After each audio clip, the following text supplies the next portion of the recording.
अभी हमने लवणों के बारे में पिछले वीडियो में जाना कि लवण जो है वो एक ही परिवार के सदस्य हो सकते हैं किस आधार पर, उनके धन मूलक या ऋण मूलक के आधार पे।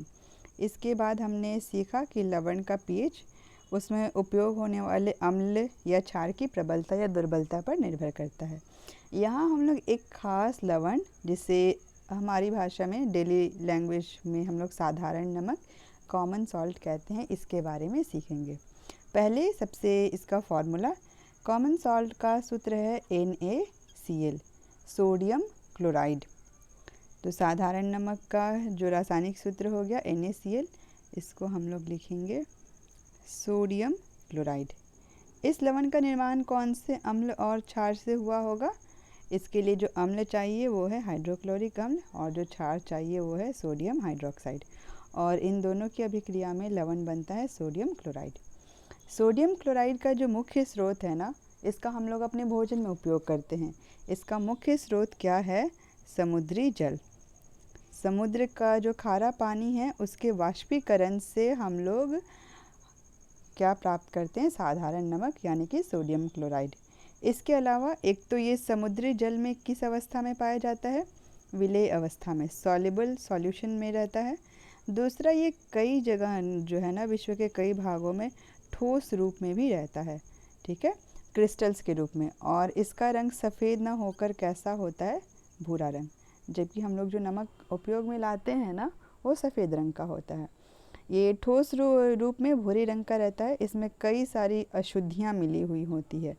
तो उपयोग करने के लिए क्या किया जाता है? इस नमक को शुद्ध किया जाता है और फिर हम लोग या तो समुद्री जल से प्राप्त करके या फिर ठोस रूप में, जिसको कि खनिज लवण कहते हैं, यहाँ से भी नमक प्राप्त करके अपने घरों में डेली लाइफ में उपयोग करते हैं।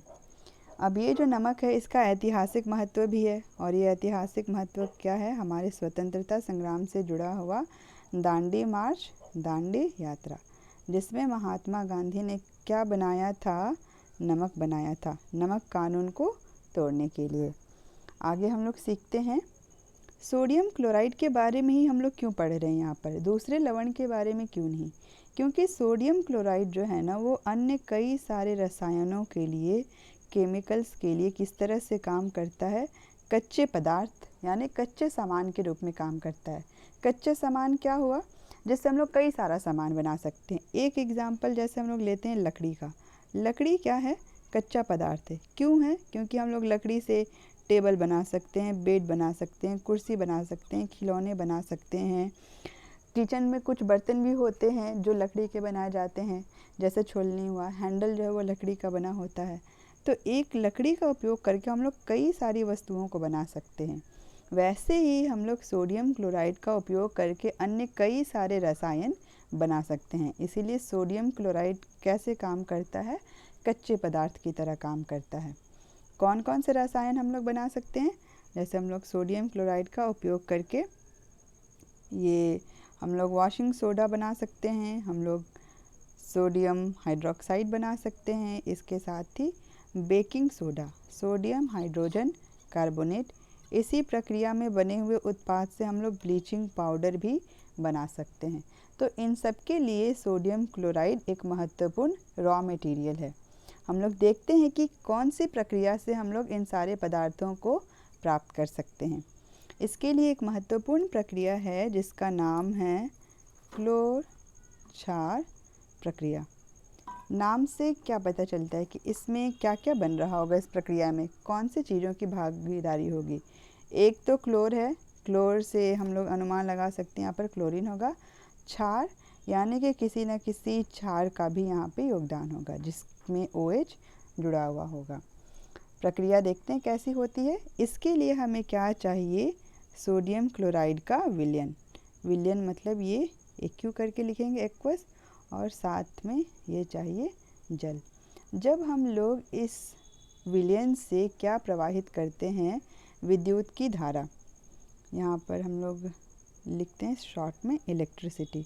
ये इलेक्ट्रिसिटी जब प्रवाहित की जाती है ना, विद्युत की धारा, तो 3 उत्पाद बनते हैं, प्रोडक्ट बनते हैं। एक क्षार, नाम में क्लोर क्षार था, सोडियम हाइड्रोक्साइड। दूसरा बनता है क्लोरीन गैस, इसीलिए नाम था क्लोर। और बनता है हाइड्रोजन गैस। तो ये 3 उत्पाद तब बनते हैं जब हम लोग सोडियम क्लोराइड के विलयन से क्या प्रवाहित करते हैं, विद्युत की धारा यानी कि इलेक्ट्रिसिटी पास करवाते हैं। अब ये जो तीनों उत्पाद हैं ना बने हुए, ये कहाँ कहाँ बनते हैं, क्योंकि विद्युत का उपयोग कर रहे हैं तो विद्युत से जुड़ा हुआ 2 सिरा होता है। एक होता है कैथोड जो कि नेगेटिव टर्मिनल होता है और दूसरा होता है एनोड जो कि पॉजिटिव टर्मिनल होता है। इस कैथोड पर क्या क्या बनता है, सोडियम हाइड्रोक्साइड और साथ में बनता है हाइड्रोजन गैस। और जो एनोड है उस पर बनती है क्लोरीन गैस बनती है। तो ये जो क्लोरीन गैस है वो एनोड पर मुक्त हुई, जबकि हाइड्रोजन गैस और सोडियम हाइड्रोक्साइड कैथोड पर बनते हैं। इन तीनों के भी अपने अलग अलग उपयोग हैं, हाइड्रोजन गैस के, सोडियम हाइड्रोक्साइड के और क्लोरीन के। देखते हैं क्या क्या उपयोग है। सबसे पहले हम लोग लेते हैं हाइड्रोजन गैस। इसका उपयोग जो है वो ईंधन के रूप में होता है। इसका उपयोग अमोनिया बनाने के लिए होता है और मार्गरीन बनाने के लिए भी होता है। ठीक है, इन सब का उपयोग है। क्लोरीन का उपयोग देखते हैं कहाँ होता है। क्लोरीन का उपयोग जल की स्वच्छता के लिए होता है। जल की स्वच्छता, कीटाणुओं को मारने के लिए स्विमिंग पूल में उपयोग होता है। पीवीसी बनाने में क्लोरीन का उपयोग होता है। सीएफसी बनाने में भी उपयोग होता है और साथ में कीटनाशक के रूप में भी क्लोरीन का उपयोग होता है। सोडियम हाइड्रोक्साइड का उपयोग NaOH, इसका उपयोग होता है साबुन बनाने में, कागज़ बनाने में और कृत्रिम फाइबर आर्टिफिशियल फाइबर बनाने में भी होता है। और भी इनके कई सारे उपयोग हैं, हम लोग यहाँ पर कुछ ही उपयोग के बारे में सीख रहे हैं। इन्हीं में से जब हम लोग हाइड्रोजन गैस और क्लोरीन गैस से हाइड्रोक्लोरिक अम्ल बनाते हैं ना, ये दोनों कहाँ से मिला, सोडियम क्लोराइड के विलयन से जब विद्युत धारा प्रवाहित किए तो ये दोनों उत्पाद बने और इन दोनों को अगर मिलाएं तो हमें मिलता है हाइड्रोक्लोरिक अम्ल। इस अम्ल का उपयोग जो है ये भी कई जगह होता है, जैसे कि औषधियों में होता है। औषधियाँ मतलब ये दवाइयाँ बनाने में, मेडिसिन्स में होता है। कॉस्मेटिक्स हिंदी में सौंदर्य प्रसाधन बनाने के लिए भी होता है। तो ये HCl का जो है यहाँ पर भी उपयोग है। ठीक है ना।